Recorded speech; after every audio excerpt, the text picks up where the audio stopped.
Welcome to Board Game Binge, the place where we bring you bite-sized, bingeable board game content from across the industry.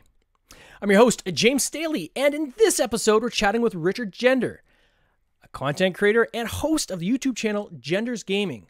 Whether you love board games, card games, miniature games, Jenders Gaming has the content for you. Richard, welcome to the binge. How are you doing, sir? Thank you so much. Thank you so much. I'm doing quite fine, actually. I'm really happy to be a part of this. Oh, it is super awesome having you on the podcast. I love to just kind of mix it up and get everything from game creators to content creators to artists and so forth. So you're a content creator, and I've been making my way through the entire list, and you were definitely on the list, my friend, to get on this podcast. So I'm so glad you're able to join us. And maybe you can let the audience know where you're joining us from. I'm joining you from Sweden. I was about to say cold Sweden, but right now it's actually quite hot. Yeah, Canada's kind of the same. It was cooking last week, and then on the weekend, like I went and turned my thermostat back to heat. Like you kind of get this time of year, this thing back and forth where you go from freezing to hot to freezing again. So, you know, these northern countries, that's kind of what we deal with, I guess, isn't it? That's what we deal with. We have hats one week and then we have nothing the other week. So true. So Richard, for those who don't know you, maybe you can give us a little bit of a background of how maybe you got into gaming in the first place. Like, is this something you've been doing your whole life, or when did kind of the passion begin? The passion actually began down in my teens, but then it was like painting miniatures, playing miniature games. Yeah. It was not that much board game, actually. It was mostly miniatures. And then I had like a gap for like 15 years when I did nothing about it. And then I slowly got into it again. And once Gloomhaven launched, I was absolutely soaked into it. I got you. Now, with the miniatures you're doing when you're younger, was it like, it was Warhammer, was it? Is that the one you did? Yeah, that was Warhammer. It was a bit of other small stuff as well, but I don't even remember the name of those. And how big of a like diorama did you build? Did you build like a huge kind of set with all these painted characters, or? I had a friend whose stepdad was a big fan of this. So his whole, apartment actually was filled with the stuff. Yeah, it's crazy. When I think about like hobbies and things like this, it reminds me a lot when I was a kid and we had like a train set, right? So my stepfather at the time, he painted train sets, and we had this huge, massive, train layout in our basement. And, you keep building upon it, and it really becomes, I don't want to say an addiction, but it definitely becomes a passion, right? Where you almost immerse yourself in the world, these little characters, and you start to kind of painting personalities and so forth onto them. And so is this something that you continued on with your kids? Like, do your kids do miniatures with you as well, or how's that kind of evolved? I try, but they're not that interested right now. I mean, when it comes to like lighter board games, for example, Hamster versus Hippos, for example, then they're really, really into it. They really like it. But the miniature part, they think it's cool, but they don't have the patience. Not yet. Yeah. So you mentioned the Hamster versus Hippos. So that's how we first met, actually, was we had fired off a copy of Hamsters versus Hippos as a title that I launched with James Freeman last year. And you were very gracious to do a review, and I loved the video. And I think that's one thing that really got me to follow your channel, and I think why you probably have a lot of your followers, is it's not just as simple as, here's the game, here's what this game is about, but you inject a lot of personality into it, whether you're being dressing up, or if you're doing a character. You got a bit of the shut up and sit down vibe in some of your videos where you're down like at the table level, kind of looking at the camera and so forth. What were some of the influences for you as you started to kind of build this channel out? Well, shut up and sit down was one of them. Absolutely. I'm a big fan of those guys. But then it's the thing when I just went down on my knees to have my face on the table next to the game, was just, I felt like the angle was just natural in some kind of way. I felt like, why sit down and just film myself looking at the game? I want to film the game and me looking at the game. So it just felt the right thing to do. And when did you start? Like, when did this whole content creation start for you? Like, when did you get into the actual content creation, and when did that start? I've been doing YouTube before, but that was a while ago. Me and a friend had a YouTube channel where we interviewed metal bands and things like that. So I've been doing a little bit of, that was really fun. So we did that for a while, and then when you get kids, and well, it kind of went out to nothing in the end. But then I started to get into board game, and I noticed myself sitting around the table and kind of talking to myself while learning the rules. So I basically just one day picked up the phone camera, put it on the table, and spoke to the camera instead. Now, was this for your own, or was it kind of to record kind of the rules so you didn't forget, or was it more like, hey, this is something I can maybe throw onto a channel and see kind of what's out there? From the start, I mean, I think I had an idea of what I wanted to do, but I kept it for myself for a long time. And then one day when my wife came home, I was like, hey, I have a YouTube. So it was just something that I don't know, I just did it. And all of a sudden I just started doing it. But I think I've been longing for it for a long, long time because I love doing content. I love filming. I love editing. So bringing board gaming and content creations together, it just went natural. It just happened. Oh, I didn't absolutely. plan it. And, you know, I've seen some of your videos. You've got, it's not just you. Sometimes there's like friends and so forth you invite. Yeah. So how have they felt being part of kind of this process with you? Happy, I hope. No, but when it comes to the playthroughs, when I play with my friends, yeah, I have a close friend of mine that is Emil, that has been in the videos, every video, I think. And he was actually one that initiated this from the start, saying that, why don't we do a playthrough? And I was like, I don't know, that's like 4 hours, 3 hours. But then we just sat down and started doing it. And he just invited people, said, you know what, come to Jenders' house. And now we're just going to do a playthrough. Oh, that's cool. And then what's your back, like outside of board gaming, like what do you do during the day? Like, do you have, what's your day job? Like what's kind of your life like without games? I'm a salesperson. Oh, I sell floors for a living. Now the floors that go onto a floor, or you actually go in to say, hey, you can buy this floor? No, the actual floor you're walking on. So wooden floor, plastic floors, you name it, we have it. Wow. And have you been doing sales for a long time, or like how long is that? I think I've been doing sales for 12 years, maybe. Wow. 10, 12 years, I think, something like that. So do you see this as like as gaming became like an escape for you? Or how have you kind of treated? Because I tell you, when I talk to a lot of people on this podcast, you know, a lot of people say, you know, I've got my regular day job. They usually fall in two camps, right? One is I've got my day job, and it's either if I'm on a computer all day, I want to put the computer away and just do something tactile when I get home.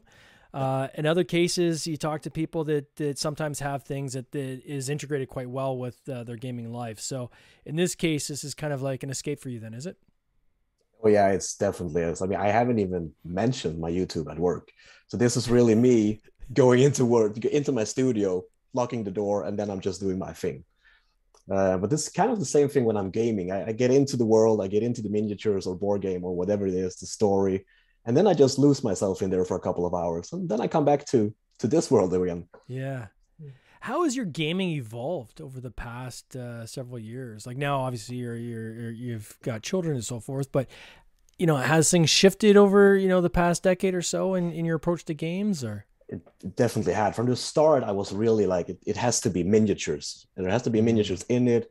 It has to be a campaign and all of that things. But then I slowly slided over to other games like, well, for example, Wingspan. I played that now for not a few weeks ago, first time, and I absolutely love it. Yeah. So it has absolutely changed. Yeah, I saw on one of your, I think it was, you did a YouTube playthrough on Wingspan. But I thought it was kind of funny. It was on, and I'm showing people your Instagram here too, is even on your Instagram, you had like some pose pictures with the bird and so forth. Like, you seem to have a lot of fun with your approach on some of these games, eh? Yeah. Oh, I do. I definitely do. And that's, I mean, I don't know what I like the most, if I like making the videos the most or making the pictures the most, because I have a lot of fun with those pictures. And that's another thing when I sit down and then I just disappear in my own little editing world for a few hours. How have you pulled the kids into the gaming world? Haven't succeeded that well. No, no, I haven't. I mean, my son really loves to play iPads and TV games. Yeah. And my little girl, she just doesn't have the patience to sit down. There's some games, like I said, hamsters versus hippos, but also Mountains Out of Molehills, if you know that one from Opie Games. Yeah. They really like that one. So there's some games they like, but they can't take too long. They can't be too, uh, what is it called, too hard, because otherwise they just walk away simply. It's a tough generation. Yeah, I know with my kids, it is it's like they're doing me a favor. They're sitting down playing a game with me. yeah. You know what I mean? No, Like, and they I feel think, sorry for you. yeah, and I think Yeah, back, like sometimes I kind of use a guilt trip to be honest, right? Say, oh, you know, I really missed spending some time with you. Just can you sit down and play? You know, I'm just pulling everything I can to try to sitting get here by myself exactly again. try to get them to play a game with me. But Yeah. I don't know if it's just we're seeing things going in cycles. Like if you look back to, you know, when we were kids, board gaming was an integral part of your life because we didn't necessarily have all the gadgets and so forth that you could hop on for quick entertainment, right? No. And then I think now a lot of it's almost coming back where you have the nostalgia coming back, right? Now this indie industry has really exploded. And then I think that's kind of then evolved into people really just kind of opening their minds and eyes to the different mechanics and different styles of games that are here now versus what was in existence 20, 30 years ago. And I think that kind of fuels a little bit of the addiction as well, where you just want to play more games and learn about these different combinations and permutations of different mechanics and themes and so forth. But I don't know what the answer is. Like, how do we get that next generation to get involved? It's tough because today they're so used to new things happening all the time. I mean, I see my son when he plays on the iPad, for example. If he gets bored of the game, he just shifts the game. There's a new game. That's like millions of games. He can just shift. And you can't do that with a board game. It's impossible. You have to set it up. Once it's up, you have to play it through, and then you pick it down. So I think that, I don't know, it's a hard one. It is. Actually, Maybe the integration here between like the technology and the boards themselves, that might be a way, but I don't know. It's a different approach for sure. Like I think, like I'm part of a local meetup here in Canada, and we play at least once a week. You know, and we shift different days, but usually once a week we're playing somewhere. And it was a few weeks back. We were playing a game, and the game was going a little bit longer because we had one of our players that was one of those ones that just have to think about every single thing, and the game was dragging out. Right, it probably went 3 times as long as it should have. But I was surprised that someone actually said, yeah, I'm going to get going. I'm going to leave. And we're like, but the game's not done yet. And they're like, yeah, we're playing. I'm going to go. And they just got up and left. And we're like, oh, yeah. What the heck, man? What's going on here? So what? And I think that's probably maybe the electronics and, you know, this, consumption of information being in little tiny bite-sized chunks. I really think it's tougher for people to hold their attention now. No, but it is. The attention span is like, it's 30 seconds. I mean, doing the content creations, I have read a lot about this. How do you catch people's eyes? How do you get them to stay? Yeah. And I think there was some kind of saying that if you don't catch them within the first 2 seconds, they're gone. Yeah. I mean, it's that short. You really have to grab it right away. And if the video is longer than a certain amount, they just won't watch it. So I find that even going to like a movie theater now, it blows me away that people cannot get through an hour-and-a-half movie without checking their iPhone every 5 minutes. No. Like it's shocking. Like it's like the thing is right in front of you to watch. Why are you looking down at your device? Like you paid to be here. Yeah, right? What are you doing here? You paid money actually to come in and watch this movie, and now you're looking at your phone instead of watching the movie. It blows me away. So you're in Sweden. What is the gaming community like there? Like, is there meetups and things like that, or how do people in general play? When I got into this now, like serious with a lot of board gaming, I thought that I was kind of alone because we don't talk about it in Sweden. Nobody mentions it. And it's a little bit of embarrassing if you say to anybody that, hey, you know what? I sit down and I play board games. Yeah. And sometimes I play them by myself. They think that there's something wrong with you because board games in Sweden is like Monopoly. That's board games. So they don't have any other reference than that. So when you say you play board games by yourself, sometimes solo, or you sit down and you video film it, they think that you're crazy. But when I start to talk about it, I actually noticed that there are quite a few people, even around me in my neighborhood, doing board games, doing miniatures, but they don't say it out loud. So that's kind of how it is here. I think that more people does it than they want to admit. Is the gaming, is there large gaming sections in like the retail stores and things like that? Like, or is there like board game cafes or anything like that? Oh, we have some board game cafes, but that's like the bigger cities, like the capital, and we have Malmo. That's a kind of a big city. They have it as well, but we don't have that many. I think in all of Malmo, that's a quite a big town. We have like one board game store, and it's not that big. It's like my living room. So are you relegated to then Amazon and like Kickstarter crowdfunding campaigns and things like that, or? We actually have one huge store up in the capital. So, and they have basically everything you need. But if they don't have it, then it should be like, yeah, Kickstarter or GameFound or Amazon or whatever you can find. Wow. Or Facebook. We also have like a lot of board gaming groups where we sell board games on Facebook, used, of course.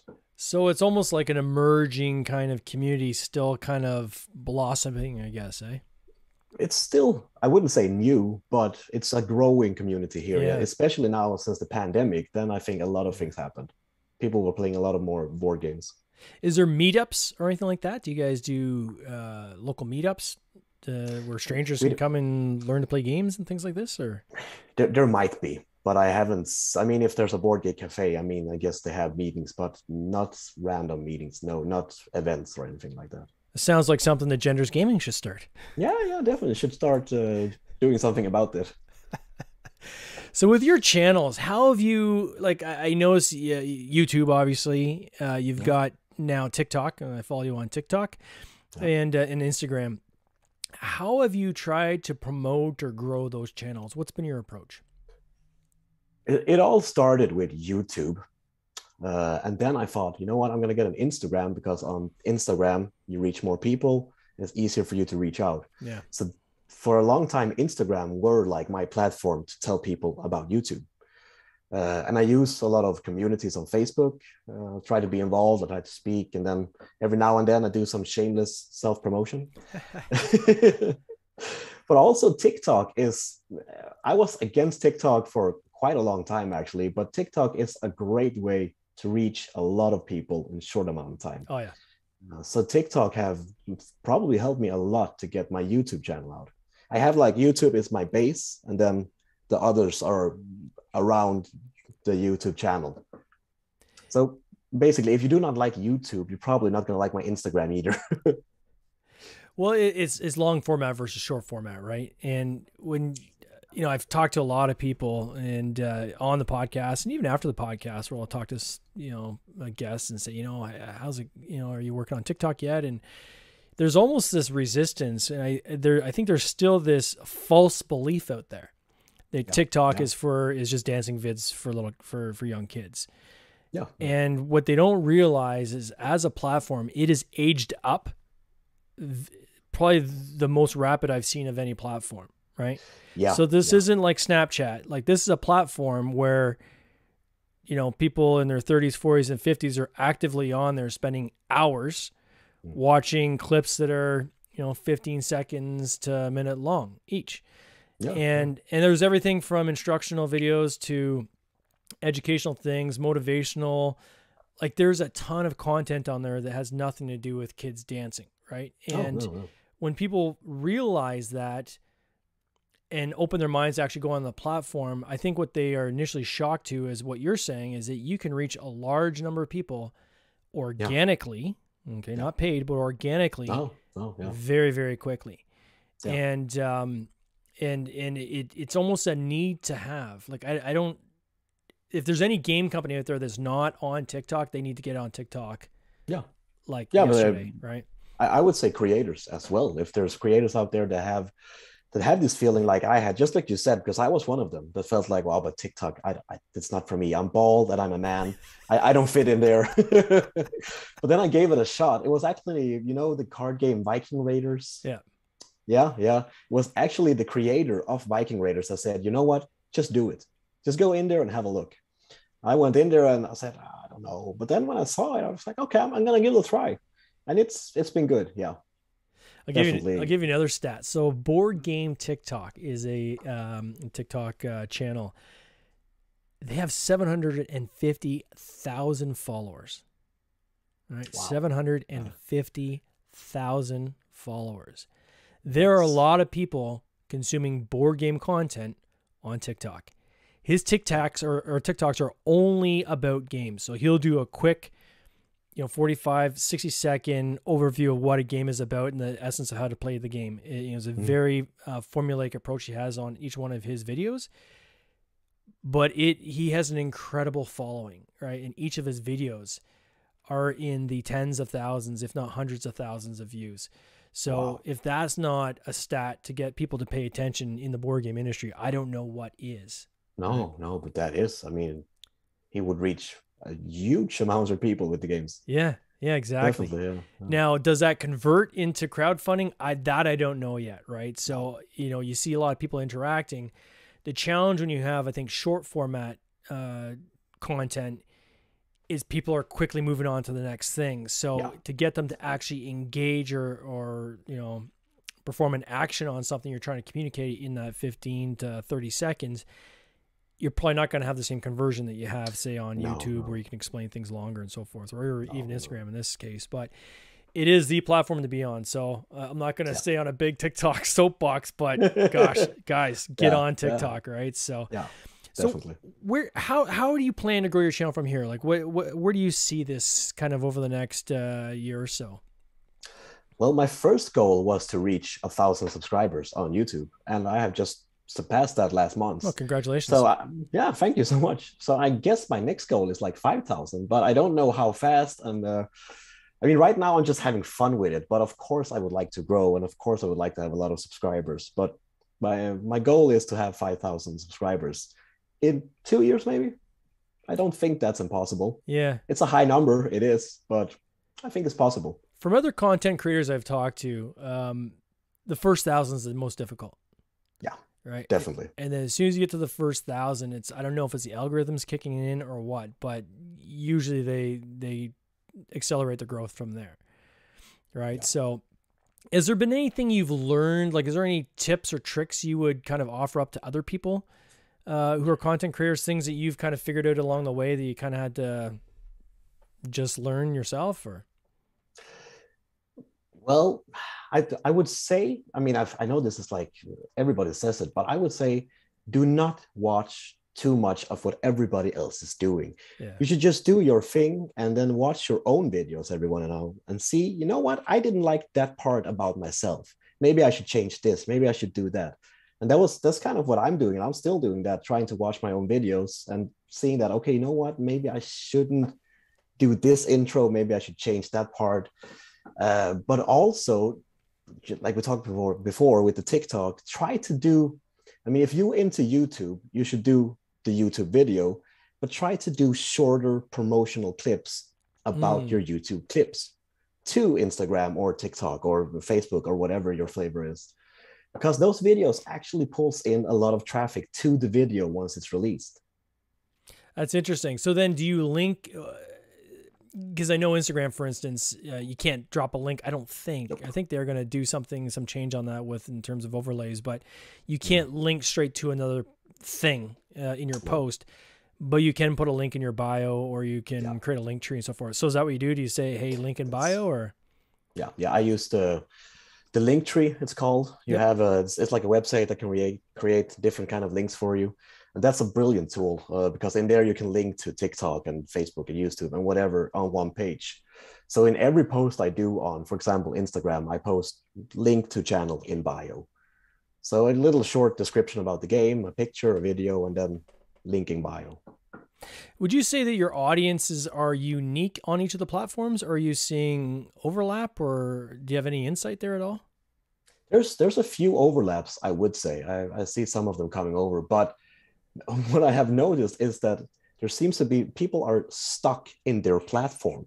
Yeah. If you have someone that's on Instagram, they're on Instagram, and they are quite hard to get the people over to YouTube. It's like they're stuck in their, I don't know, they have one app and then they just use that app. Yeah. Did you have to gear up when you started doing this, or did you have like what was the starting gear? Just the iPhone, I guess, eh? Yeah, my starting gear was basically, I took a lamp from the kitchen and my iPhone, and I just started shooting in the garage. Yeah. But from there, I have slowly built up what is now a studio today. because I didn't, you know, when you started to do it, you don't know, will I really get into this enough, Yeah. buying cameras and everything, and then I do it for a week and then it's over. So I wanted to really test it out before I went and just did the whole thing. I don't know who it was I was talking to. I don't know if it was Arwen maybe or someone. There's another content creator that was saying like, you know, people can go crazy with equipment before they even realize if this is even what they want to do. Yeah. Right. Oh. And so, you know, start off with, you know, the quick, and don't get me wrong. I mean, you can get some great quality even off like a smartphone, right? Like, yeah, absolutely. And even absolutely. I think sometimes too, people are attracted to content that seems more raw and seems more kind of on the go, on the fly, more real, so to speak. Right. Yeah. So not as polished. And I think that's probably a good piece of advice to, you know, before you go and spend a bunch of money, why don't you figure out, you know, what you can do with what you got.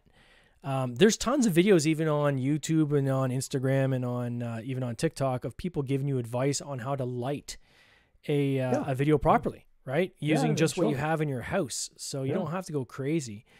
No, you don't have to. And you should, I think you should find like a concept before you start finding cameras. Yeah. Find out what do I want to do? I want to do a how to play video, or do I just want to do TikToks? Or what do I want to do before you buy a expensive equipment and then you figure out that you don't want to do it at all? Yeah.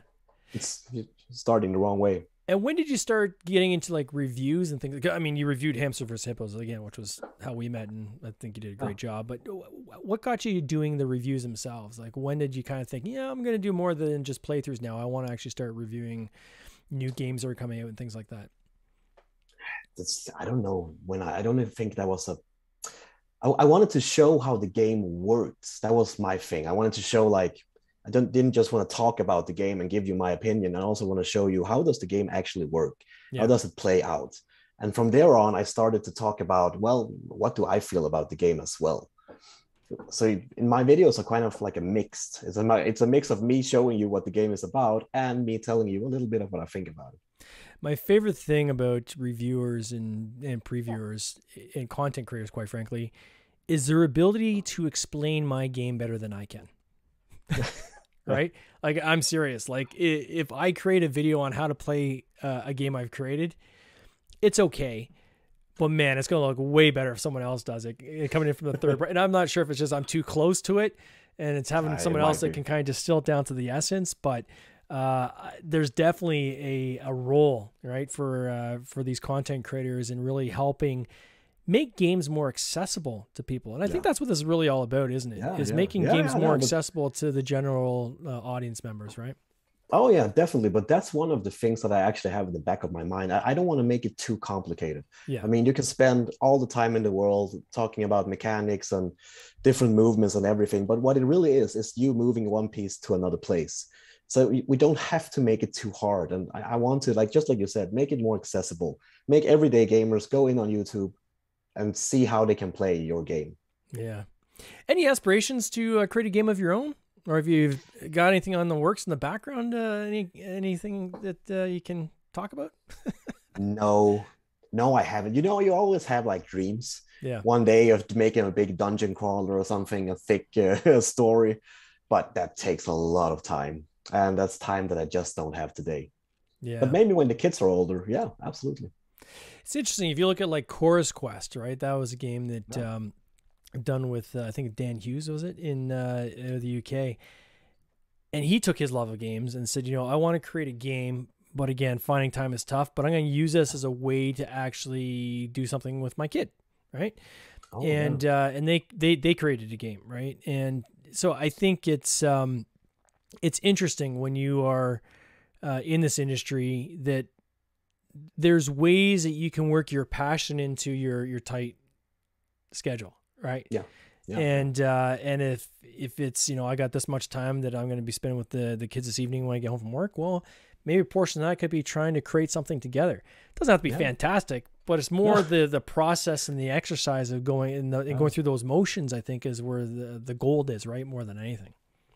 Oh, that would be really cool. I mean, that would be a dream, of course. Yeah. Absolutely. But in a few years, maybe. Yeah. Well, Richard, in a few years when you have that game ready, we'll get you back on the podcast to talk about it.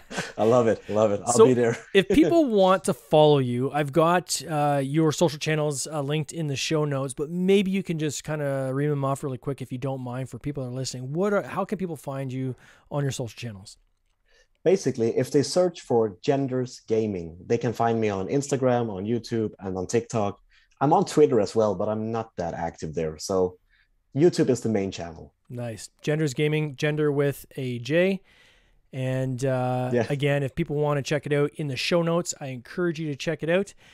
Richard, it was great getting to chat with you and get to know you a little bit better. I'm sure we're going to stay in contact in the coming years, and I hope to maybe see you at one of these game shows or game conferences in the coming years. That would be amazing. Been such a joy to be here. Thank you for having me. No worries. You take care. Cheers. You too, mate.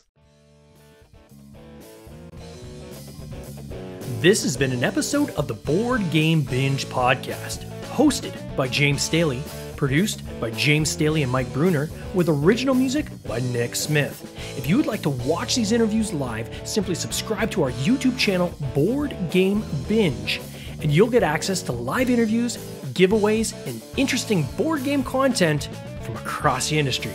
I can't wait for you to join us. See you next time.